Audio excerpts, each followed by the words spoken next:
श्रोता प्रेमियों, मैं राम सागर शास्त्री आप लोगों के समक्ष एक प्रसंग रखने जा रहा हूं, सूरदास जी की कथा। देखिए, सूरदास जी का जन्म रुनकता ग्राम में हुआ था, जो मथुरा से आगरा मार्ग के मध्य में पड़ता है। सूरदास जी सारस्वत ब्राह्मण थे। इनके पिता का नाम रामदास और माता का नाम जमुना देवी था। सूरदास जन्म से अंधे नहीं थे। पहले इनकी दोनों आंखें थीं। एक बार सूरदास जी ने एक परम सुंदरी युवती को देखा। सूरदास उस युवती पर मोहित हो गए और उसके घर के चक्कर लगाने लगे। युवती के घर वालों ने सूरदास जी को डांटा फटकारा। सूरदास ने विचार किया, ये आंखें कितनी खराब हैं। अगर मेरी ये आंखें नहीं होती तो मैं युवती को देखता ही नहीं, और जब देखता नहीं तो उसके प्रति मोह भी नहीं पैदा होता। जब मुझे उसके प्रति मोह नहीं होता तो मेरा इस तरह अपमान भी नहीं होता। खता आंखें करती हैं और दंड शरीर को भोगना पड़ता है, इसलिए इन आंखों को ही नहीं रखूंगा। सूरदास जी उसी समय एक जंगल की तरफ चले गए। 2 कांटे तोड़कर अपनी दोनों आंखों में चुभा लिए और अंधे हो गए। एक बार की बात है, इनके पिता रामदास मुसलमानों के साथ में युद्ध हुआ। सूरदास के 6 भाई और थे। उस युद्ध में इनके पिता के सहित 6 भाई मारे गए। सूरदास वहां से भाग गए। इधर उधर भटकते भटकते एक कुएं में गिर गए। कुएं में पानी नहीं था। सूरदास जी को कुएं में पड़े हुए 6 दिन व्यतीत हो गए। सूरदास ने भगवान कृष्ण को पुकारा, हे कृष्ण, मेरी रक्षा करो। भक्त की सच्ची पुकार सुनकर भगवान प्रकट हो गए। उन्होंने स्वयं अपने कर कमलों से सूरदास जी को बाहर निकाला और इनकी आंखों को ठीक कर दिया। भगवान तो अंतर्ध्यान हो गए। अब ज्यों ही सूरदास जी की आंखें ठीक हुई, इनका मन उसी सुंदरी की तरफ भाग खड़ा हुआ। विचार करने लगे, वह सुंदरी कितनी सुंदर थी। अस्तु आज मैं इन आंखों से उसकी सुंदरता का अवलोकन करूंगा। फिर विचार आया कि जिस सुंदरी के कारण इतनी बेइज्जती हुई है, भला उसको देखना मेरे लिए कैसा हो सकता है। मोह आंखों से उत्पन्न होता है और आंख और मन का साथ होता है। अस्तु इन आंखों को रखना ही खतरनाक है। उन्होंने भगवान कृष्ण की प्रार्थना की, प्रभु एक बार मेरे कहने से और प्रकट हो जाओ। आज भक्त की प्रार्थना सुनकर भगवान प्रकट हो गए। उन्होंने कहा, वत्स अब तुम्हें क्या चाहिए। सूरदास ने कहा, प्रभु जो आंखें तुमने हमें प्रदान की हैं, उन आंखों को लिए जाओ। मैं बिना नेत्रों के ही रहना चाहता हूं। इन आंखों से मैं आपका दर्शन कर चुका हूं। अब मैं इस संसार को इन आंखों से देखना नहीं चाहता हूं। भगवान मुस्कुराए और तथास्तु कहकर अंतर्ध्यान हो गए। सूरदास फिर से अंधे हो गए। वे भगवान का गुणगान करते हुए आगरा के समीप गौ घाट पर पहुंचे और महाप्रभु बल्लभाचार्य जी के चरणों में अपना मस्तक नवाया और बोले, मुझे अपना शिष्य बना लीजिए। बल्लभाचार्य जी ने सूरदास को दीक्षा प्रदान की। कहा जाता है कि बल्लभाचार्य सूरदास जी से केवल 10 दिन बड़े थे। बल्लभाचार्य श्री लक्ष्मण भट्ट के पुत्र थे, जिनका जन्म दक्षिण भारत में हुआ था। इन्होंने वेदाध्ययन करके थोड़े ही समय में बहुत बड़ा ज्ञान कर लिया और आचार्य बनकर भक्ति धर्म का प्रचार करने लगे। बल्लभाचार्य ने आरंभ में तो संन्यास लिया और बाद में गृहस्थ धर्म का पालन किया। बताया जाता है कि वृद्ध होने पर बल्लभाचार्य काशी को चले गए। एक दिन गंगा नहाते नहाते उनका शरीर जल में मिल गया और वे दिव्य देह धारण करके जल से बाहर निकले और आकाश की ओर जाने लगे। सभी के देखते देखते उनकी कांति अदृश्य हो गई। इन्हें भगवान श्री कृष्ण का अंशावतार माना जाता है। इनके पुत्र का नाम विठलनाथ था। विठलनाथ के 7 पुत्र थे, गिरधर राय, गोविंद राय, बालकृष्ण, गोकुलनाथ, रघुनाथ यदुनाथ और घनश्याम।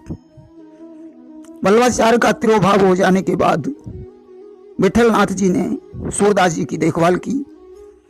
सूरदास जी ने श्रीमद् भागवत के आधार पर श्री कृष्ण के चरित्र का परम सुंदर पदों में वर्णन किया। विठलनाथ के 7 पुत्रों में 8वां नाम सूरदास जी का जुड़ा, इसीलिए इन्हें अष्टछाप का सर्वश्रेष्ठ कवि माना जाता है। सूरदास जी के साथ हमेशा एक लेखक रहता था जो उनके मुख से निकले हुए पदों को लिखता रहता था। सूरदास जी की 3 रचनाएं हैं, सूर सागर, सूर सारावली और साहित्य लहरी। लिखा है कि साहित्य लहरी सूर सागर, सूर की सारावली, कृष्ण जी की बाल छवि पर लेखनी अनुपम चली। सूर सागर में 1 लाख पद हैं, परंतु अब तो 10-15 हजार ही पद मिलते हैं। सूरदास जी ने अपने पदों में भगवान कृष्ण के चरित्र का अनुपम वर्णन किया है, जिनको पढ़कर कृष्ण भक्ति का हृदय में संचार होता है। ऐसे कृष्ण भक्त महाकवि सूरदास जी पारसोली ग्राम में जाकर गोलोकवासी हो गए। अच्छा, जो लोग सूरदास की टाइप के होते हैं वे होशियार बहुत होते हैं। एक बार की बात है, एक अंधे ने भगवान शंकर की बड़ी सेवा की और भोलेनाथ उस पर प्रसन्न हो गए। देखिए, भगवान शंकर जैसा कोई सीधा साधा भोला भाला देवता ही नहीं है। सम करोतीत सह शंकर, जो कल्याण करता है उसे शंकर कहते हैं। शंकर जी का एक नाम आशुतोष है। आशु माने शीघ्र, तोष माने प्रसन्न होने वाले। जो जल्दी प्रसन्न हो जाए उसे आशुतोष कहते हैं। और शिव का स्वभाव कैसा है कि जल के चढ़ाए जमलोक ते उबार ले, तो चंदन के चढ़ाए चक्रवर्ती कर देते हैं। चावल के चढ़ाए 14 लोक बख्श दे, तो और द्वीप के चढ़ाए द्वीप 7 दे देते हैं। भांग और धतूर के चढ़ाए ते बैकुंठ दे, तो और बिल्व के चढ़ाए सदा संग ले लेते हैं। हर हर के कहे थे हरत हैं कलेश सबई, और गाल के बजाए जे निहाल कर देते हैं। शिव और रुद्र ब्रह्म के पर्यायवाची शब्द हैं। रुतम द्रावयति इति सह रुद्र, जो रुत यानी दुख का नाश करता है उसे रुद्र कहते हैं। सर्वदेवात्मको रुद्र, सर्वे देवा शिवात्मका। अक्सर लोग श्रावण या फाल्गुन में रुद्राभिषेक करते हैं और ब्राह्मण लोग शुक्ल यजुर्वेद संहिता से निर्गत रुद्राष्टाध्यायी से रुद्राभिषेक करवाते हैं। रुद्राष्टाध्यायी के 6 अंग हैं। शिव संकल्प सूत्र, पुरुष सूक्त, उत्तर नारायण सूक्त, अप्रतिरथ सूक्त, मैत्र सूक्त, शतरुद्रीय सूक्त। इसमें पहले अध्याय का शिव संकल्प सूक्त हृदय है। द्वितीय अध्याय का पुरुष सूक्त सिर और उत्तर नारायण सूक्त शिखा है। तृतीय अध्याय का अप्रतिरथ सूक्त कवच है। चौथे अध्याय का मैत्र सूक्त नेत्र है एवं पंचम अध्याय का शतरुद्रीय सूक्त अस्त्र कहलाता है। रुद्राभिषेक की 5 विधियां हैं। रूपक या खड़ंग पाठ, रुद्री या एकादशिनी, लघुरुद्र, महारुद्र और अतिरुद्र। रूपक में 10 अध्याय हैं।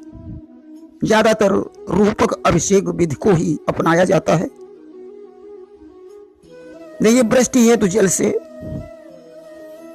व्याधि हेतु कुशोदक से, पशु प्राप्ति हेतु दही से, लक्ष्मी हेतु गन्ने के रस से, धन हेतु शहद एवं घृत से, मोक्ष हेतु तीर्थ के जल से, पुत्र हेतु दुग्ध से, बंध्या मृतवत्सा को यानी जो बांझी स्त्री है या जिसके बच्चे मर जाते हैं उसे गाय के दूध से रुद्राभिषेक करना चाहिए।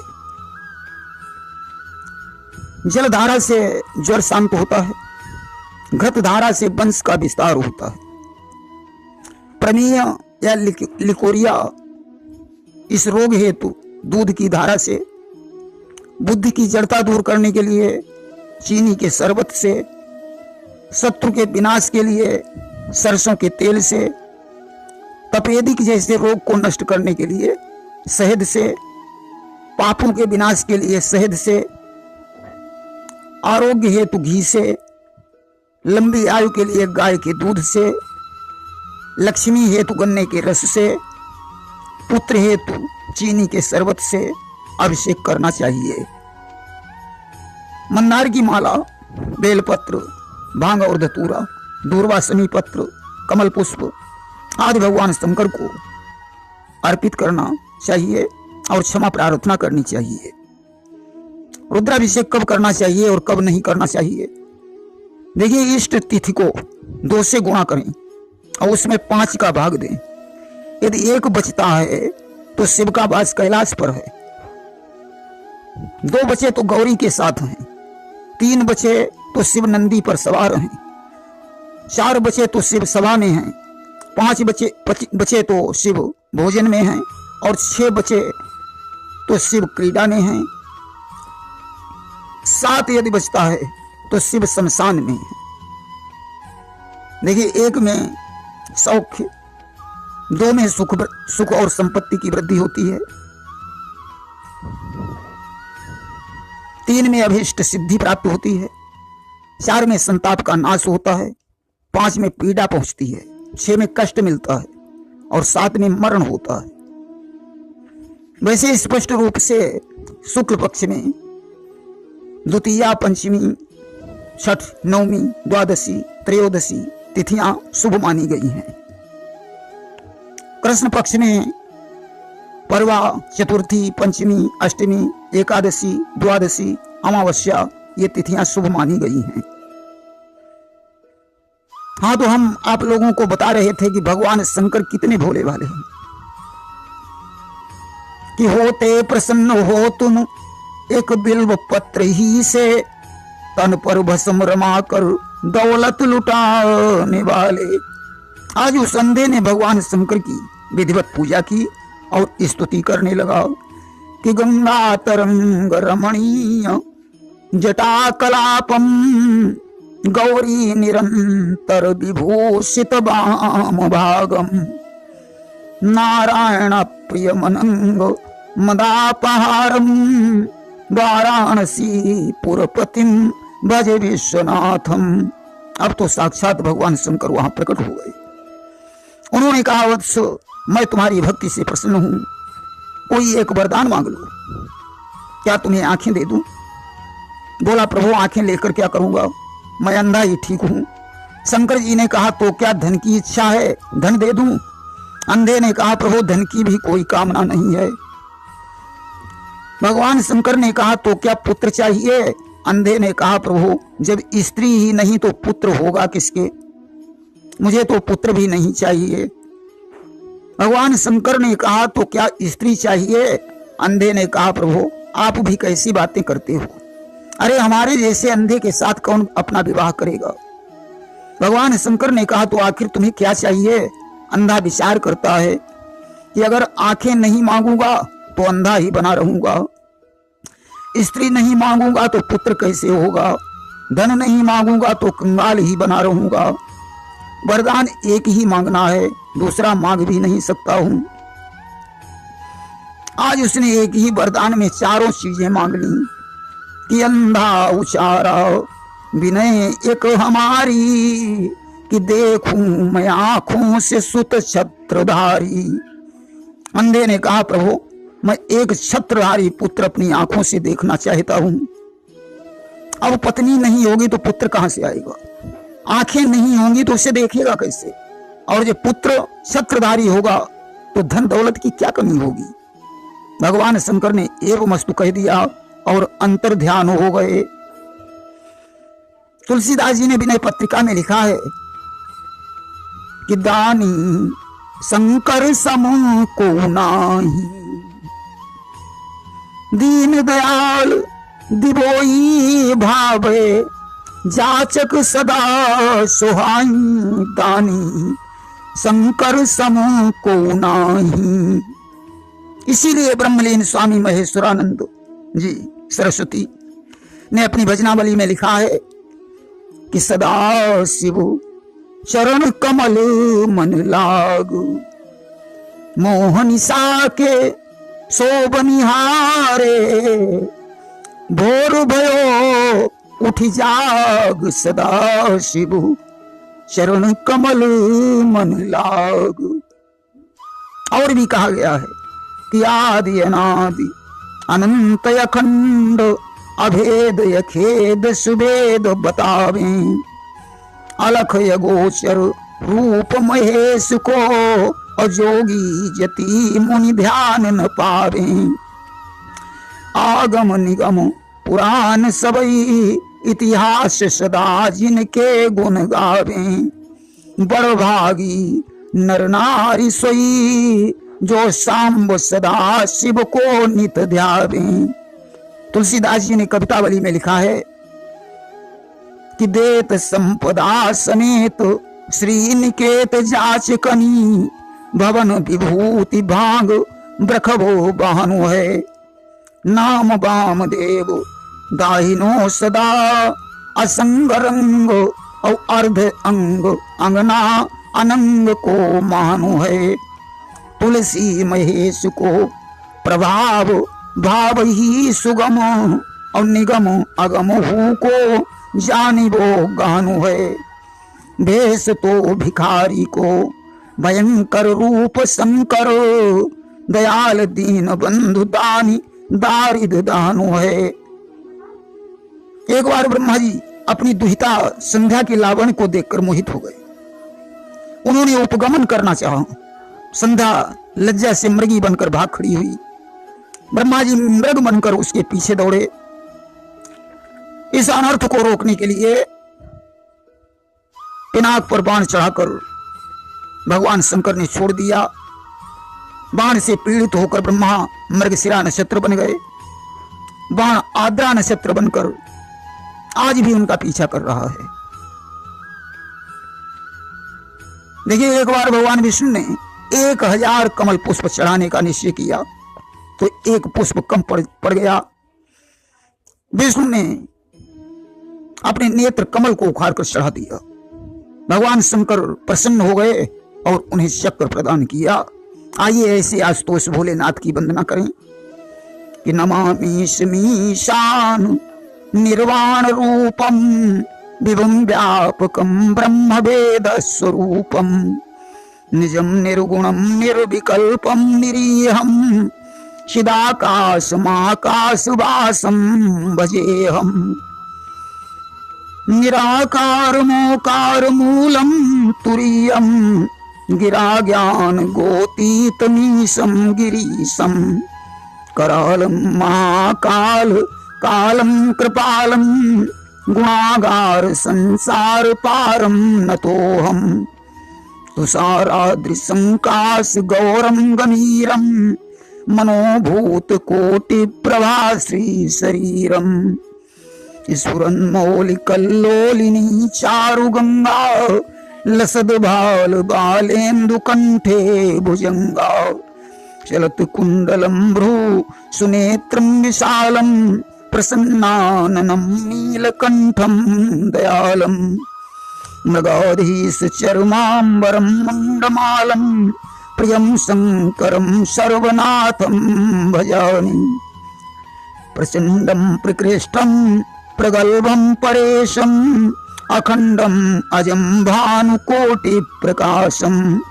त्रयाशूल निर्मूलनम शूल पाणिम, भजेहम भवानी पतिम भावगम्यम। कलातीत कल्याण कल्पांतकारी, सदा सज्जनानंद दाता पुरारी। चिदानंद सिंधोः मोहापहारी, प्रसीद प्रसीद प्रभो मनुमथारी। नयावतु मानाथ पादारविंदम, भजन्ति लोके परे वा नराणाम। न तावत् सुखम शांति संतापनाशं प्रसीद प्रभो सर्वभूताधिवासं न जानामि योगं जपं नैव पूजां न तोऽहं सदा सर्वदा सम्भुतुभ्यं जराजन्म दुःखोघ तातप्यमानं प्रभो पाहि आपन्न मानीश संभो। प्रेम से बोलिए शंकर भगवान की जय।